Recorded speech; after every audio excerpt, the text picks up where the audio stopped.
G'day guys, welcome to today's video. So today's video is all about stinger hook. I've been fishing a lot with turtleback worms lately, and the stinger hook, if you look on the Fishing Mad YouTube channel, Alan uses them as well.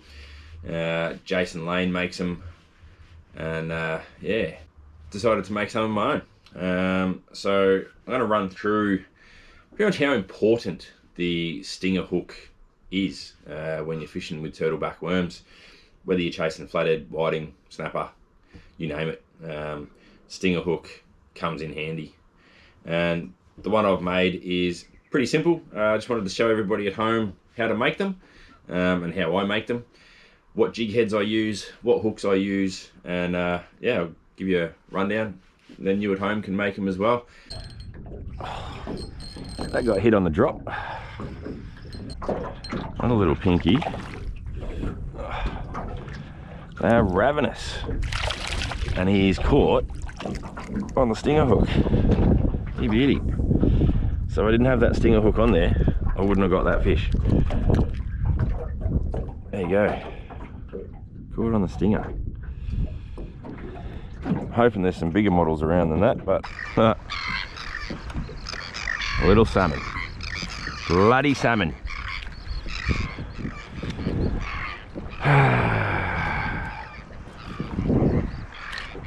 Gone. Caught on the stinger.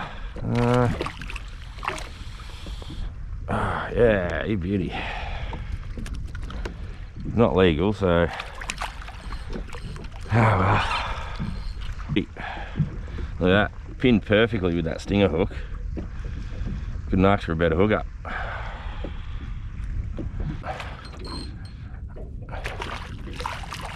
Oh yes, you beauty. And again, that stinger hook is just absolute dynamite on these fish. Let me get it out and I'll show you exactly what I mean.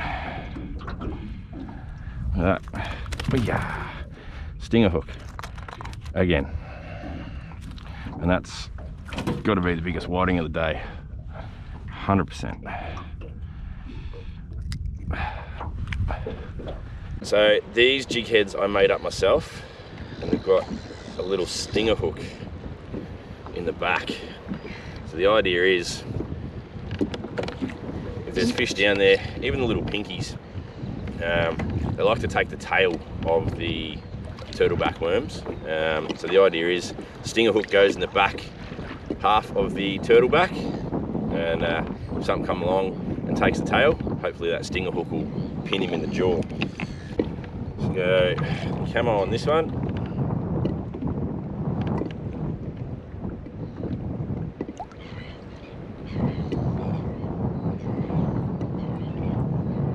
Just like so, and then the stinger hook goes through the bottom, the tail end.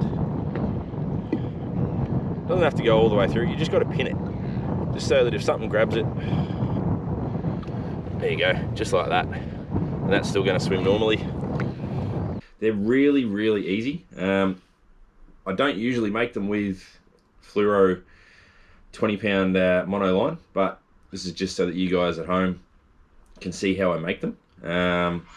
Couple of different jig head options. So I swear by the Nedlock's head down, tail up jig heads, for the simple reason is, when you put a turtleback worm on, you're trying to imitate the worms that come up out of the sand.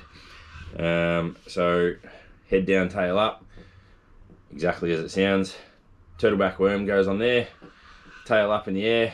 When it hits the bottom, that Nedlock jig head sits like that, and the worm tail wafts around, which makes it look like, to a snapper or a whiting, mainly whiting, who sniff around the seabed, that there's an easy feed. 9 out of 10 fish that I catch when I'm using turtleback worms with the stinger hook are actually on the stinger. So anyways guys, let's get stuck in. I'll show you how to make one. Like I said, jig heads, it doesn't really matter. You can use a weedless jig head. What you got to make sure of though, as long as the jig head has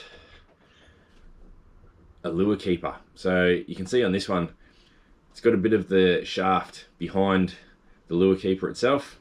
This one as well, this is just your standard Berkeley Nitro jig head, I think they are.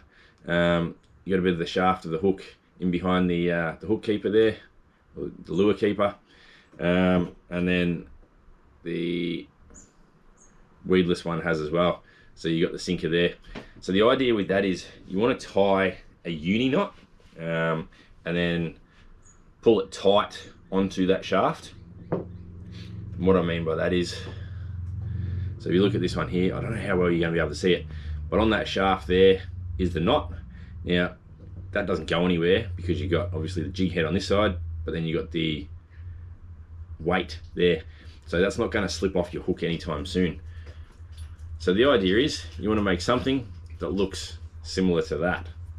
Now, uni knot to the jig head end, and all I tie onto this side. You can tie a uni knot, but I normally just tie like a locked blood knot. It's a little bit finicky, but it can be done pretty easily. Tie the uni knot onto your jig head. Like I said, it can be finicky. I normally use, if I'm chasing whiting, up to probably 12-pound fluorocarb leader. But other than that, I wouldn't go any heavier. If I'm chasing snapper, probably go 15, but I wouldn't go heavier than that. Now there's your uni knot. Pull that nice and tight, and that gets pulled onto the shaft of the hook. And there you go, that's not going anywhere.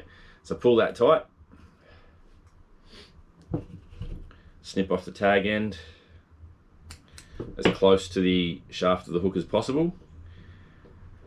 You want to run, I don't know, 10 centimeters or so, just to start with. As I've found over the couple of months that I've been making these stinger hooks, I started off with a really long leader and then slowly started tying them. One of the problems I found is when you pull the blood knot tight, so you want, say, 2 inches maybe of line.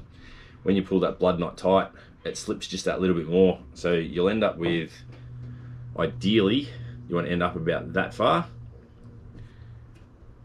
If you're not careful, you'll go a little bit longer. Now, I'm not saying the longer ones aren't any good, because they are, because if you're using the bigger turtleback worms, so I think the 7-inch turtleback worms, these are going to come in handy. So once you've done the jig head like that, what you want to do, these little hooks here, tiny, I think they're like size 2 maybe size 3, only tiny little things. You don't want a lot, and as it shows in this video clip.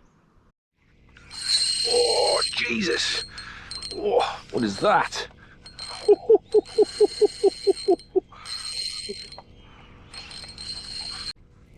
Oh yeah, it's a good snapper.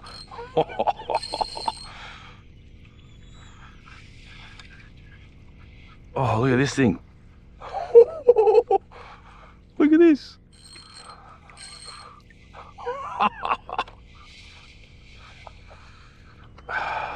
Come on, baby.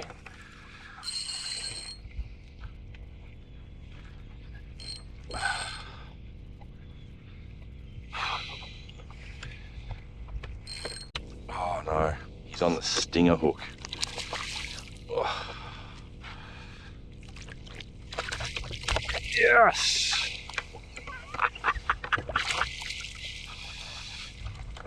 Oh.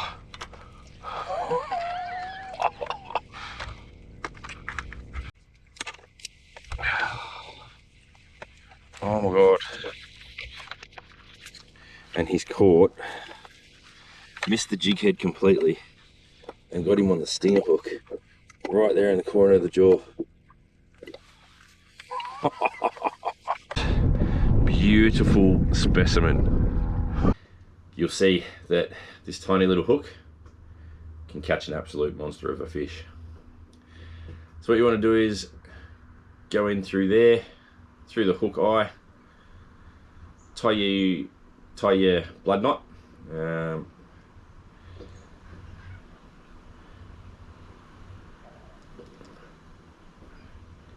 In through there, chase the rabbit through the hole, hold that tight.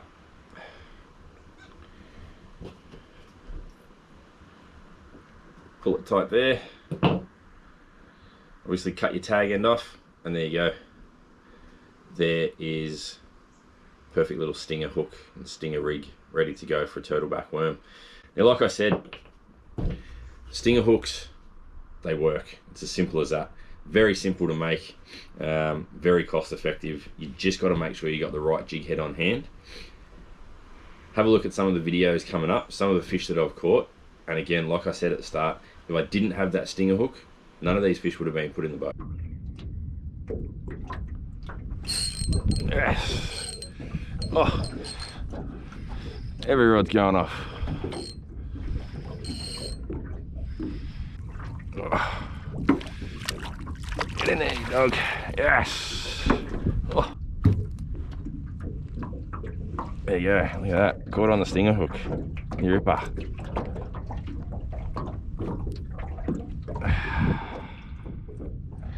There you go. Nice little whiting. Yes. Oh, Jesus. That was a good fish. Got that take on camera. Oh. Oh, don't go that way. Jesus. My anchor rope, mate. Is it a whiting? Yes, it is. And it is a cracker whiting.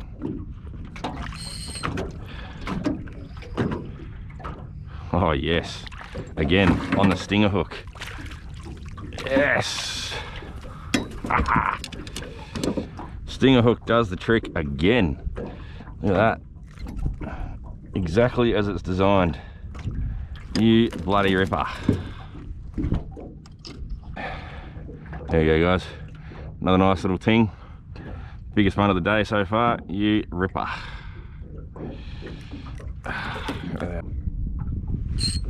Yes.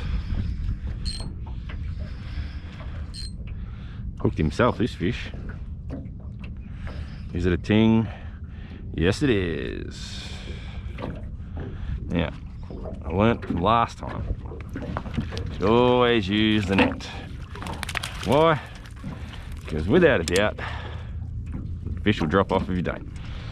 And there you go. Stinger hook again.